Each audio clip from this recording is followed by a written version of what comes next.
Bonjour tout le monde, j'espère que vous allez bien, j'espère que vous vous portez bien, j'espère que vous avez bien commencé cette journée du 6 octobre 2022. On parle beaucoup de la lutte contre la corruption en Algérie, et on se pose rarement la question sur l'efficacité de la justice algérienne, qui est une justice de spectacle, c'est une justice qui met très facilement les gens en prison. Alors facilement tu es sous mandat de dépôt en Algérie, mais à la fin, le fond de l'affaire, est-ce que la justice a corrigé un tort? Est-ce qu'elle a empêché la corruption? Est-ce qu'elle a pu récupérer le préjudice financier qui a été causé? Est-ce qu'elle a pu récupérer de quoi réparer le préjudice financier qui, euh, qui a été causé au trésor public? Toutes ces questions, on ne se les pose pas. On a les spectacles en Algérie. Les caméras, la police, les 4x4, etc. C'est une justice de spectacle. Je vais vous raconter une histoire qui démontre que depuis très longtemps, avant même le Hirak, avant même la chute du régime Bouteflika, la justice algérienne n'a jamais été au service de la défense de l'intérêt général parce qu'elle n'a jamais été capable d'élucider les affaires de corruption, ni d'empêcher la corruption, ni de comprendre même les enjeux et les dessous d'une grosse affaire de corruption. حكي لكم بقى على فتح عاشور عبد الرحمن avec le procureur de la République adjoint à Tiaret qui a été suspendu parce qu'il lui a introduit un téléphone dans sa cellule de prison à Tiaret. Ça tombe bien, on va parler de l'affaire Achour Abdelrahman, que les Algériens et les Algériens ne connaissent pas. سمعوا بها في la presse, سمعوا بها هكذا, mais les dessous de cette affaire, ils n'ont jamais compris de quoi il s'agit. Et pourtant, il s'agit de la deuxième grosse affaire de corruption dans l'histoire de l'Algérie après l'affaire Khalifa. L'affaire Khalifa, dont on estime que le préjudice qui a été causé à l'Algérie, à l'État algérien, au trésor public, est entre 1,5 à 2,5 milliards de dollars. Et l'affaire Achour Abdelrahman, c'est quand même un détournement de l'argent public qui est à la hauteur de 360 millions d'euros à l'époque. 360 millions d'euros à l'époque, ce qui est énorme. هذو les deux grosses affaires de corruption اللي كاين في الجزائر خليفه والافير عاشور عبد الرحمن مع لا بي ان لا بنك ناسيونال d'Algérie. Les affaires كلنا عليه حداد اللي حداد ما شفنا والو. ما ils nous ont dit le préjudice, خرجوا des chiffres comme ça hypothétiques, ما شفناش يعني la justice algérienne n'a pas démontré, n'a pas disséqué ou n'a pas fait une autopsie qui montre qu'il y a eu un enrichissement illicite, ou il y a eu des grosses des pots de vin, ou il y a eu des transferts illicites. Il n'y a pas eu de preuves. Il y a eu, la justice algérienne a accablé des oligarques à l'époque de Bouteflika, juste parce qu'ils étaient les amis de Saïd Bouteflika et les partisans du régime Bouteflika. Mais judiciairement parlant, les procès étaient vides, que des témoignages, que des paroles, très peu de preuves, des plaidoiries complètement superficielles, et personne n'a expliqué où est parti cet argent volé, comment il a été volé. L'affaire Achour Abdelrahman, c'est la même chose. La justice algérienne n'a jamais été capable de résoudre les énigmes des deux grosses affaires de corruption, Khalifa ou l'affaire Achour Abdelrahman et la BNA, et c'est pour cette raison qu'elle ne sera d'ailleurs jamais capable, parce qu'elle n'est pas professionnelle, elle n'est pas indépendante, les juges ne sont pas bien formés, ils ne sont pas outillés pour comprendre les questions financières et économiques. L'affaire Achour Abdelrahman qui fait octobre 2005. Octobre 2005, une lettre anonyme parvient à la direction générale de la Banque d'Algérie. La Banque d'Algérie, la Banque nationale d'Algérie, qui est l'une des plus importantes banques du pays.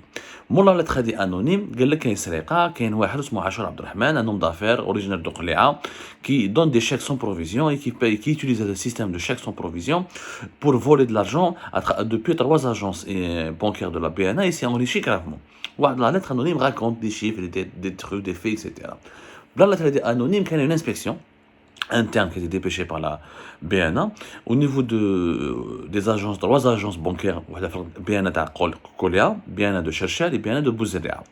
L'inspection elle a démontré que durant 3 ans, de 2002 à 2005, les responsables de ces 3 agences bancaires ont accordé des crédits bancaires à des hommes d'affaires et des industriels qui n'avaient aucune garantie de remboursement. Où les hommes d'affaires, les bénéficiaires de ces crédits bancaires durant 3 ans, de 2002 à 2005, étaient ou Achour Abdelrahman ou ses proches, ses beaux-frères, ou ses amis, ou des membres de sa famille. Bon, qu'est-ce qu'ils ont découvert? Ils ont découvert que des comptes bancaires qui appartenaient à ces sociétés, c'était des simples sociétés écran, des entreprises fictives qui n'avaient développé aucune activité économique. Il y a eu des crédits bancaires, ils disent que nous allons faire une usine, nous allons faire des magasins, alors que rien n'a été développé, rien n'a été créé. C'est des crédits qui sont bouffés, qui sont consommés, mais aucune activité économique derrière. On était alimentés par la complicité des dirigeants de la banque, de la BNA. Notamment, il y a 3 agents de la BNA qui ont cherché le Bouzéria. Dès l'enquête, une dizaine de personnes ont été arrêtées, dont 6 cadres de la BNA. Même en décembre 2005, il y a eu un mandat d'arrêt international qui a été lancé contre Ashar Abdelrahman qui était en fuite au Maroc. Oui, à l'époque, l'Algérie et le Maroc étaient en train de collaborer. Décembre 2005, Wakan Aïch fait Casablanca. Ashar Abdelrahman, il avait acheté des biens au Maroc, il avait investi au Maroc, il avait une belle villa au Maroc. Puis Casablanca, pas loin de la Corniche, qu'on a la belle vie. À partir de février 2006, les autorités marocaines ont accepté de collaborer avec la justice algérienne et les autorités algériennes, parce qu'à l'époque, cette affaire est devenue une affaire d'État. La diplomatie algérienne, la présidence algérienne a exigé la tête de Ashar Abdelrahman pour le ramener en Algérie et le juger. Bon, les Marocains ont collaboré. On collaborait avec lui, février 2006, ils l'ont placé en prison, etc. Ensuite, ils ont fait jusqu'à la Cour suprême du Maroc. Le Maroc a accepté de l'extrader. Il a été extradé en Algérie pour qu'il puisse être jugé. Donc les Marocains ont joué le jeu.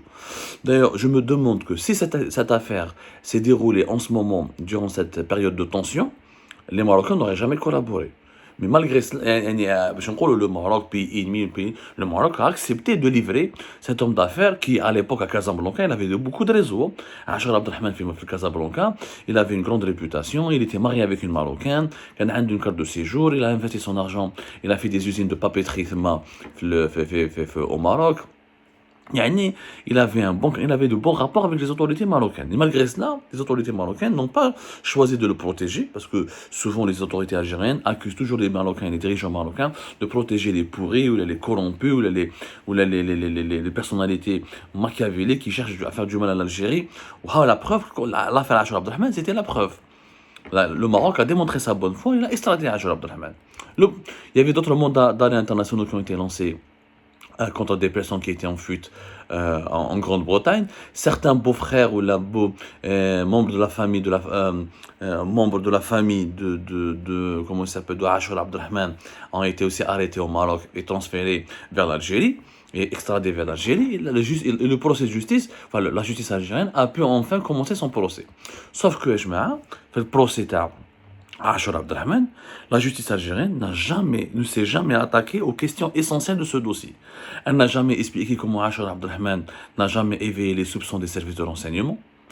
Si كان يترفه ويشري في Casablanca, le problème c'est que Ashar Abdelrahman, il vivait comme a fait Khalifa. Il était pété de thunes. Il allait à Paris, il faisait des soirées في les Champs-Élysées, et كان يبان هنا في Paris في le casino تاع Enghien-les-Bains. Enghien-les-Bains, c'est juste dans la région parisienne, est très connu pour avoir un casino, un lieu de villégiature, etc. Il était l'argent, les boîtes de nuit parisiennes, l'argent et l'alcool coulaient à flot. Il invitait pas mal de dirigeants algériens. Il خلص للناس. C'était vraiment quelqu'un qui montrait. C'est pas quelqu'un.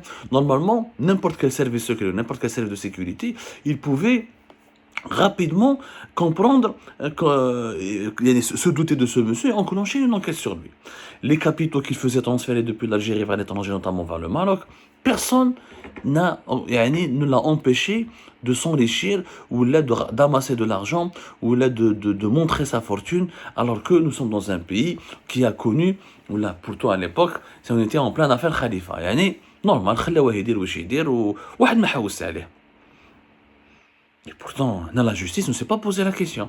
Cela signifie quoi? Cela signifie qu'il avait une complicité de très haut niveau. Je dis bien des complicités de très haut niveau. Quand on voit le procès d'Ashar Abdelrahman, quand on essaie d'analyser l'attitude de la justice algérienne, il y a plusieurs questions auxquelles la justice n'a jamais osé s'attaquer. Par exemple, la question des mandats d'arrêt. Ashar Abdelrahman faisait l'objet d'un mandat d'arrêt international depuis pratiquement comme décembre 2005. Et plusieurs mandats d'arrêt nationaux ont été prononcés à son encontre. Et bien, il n'a jamais été inquiété par la police. On se demande même, c'est-à-dire les magistrats n'ont même pas, les juges algériens n'ont même pas interrogé Ashar Abdelrahman comment il a pu quitter le pays alors qu'il était en plein dans une tourmente médiatique, et qu'il était censé ne pas pouvoir quitter le pays. Comment il a pu quitter le territoire national? Les juges ne se sont jamais intéressés à cette question.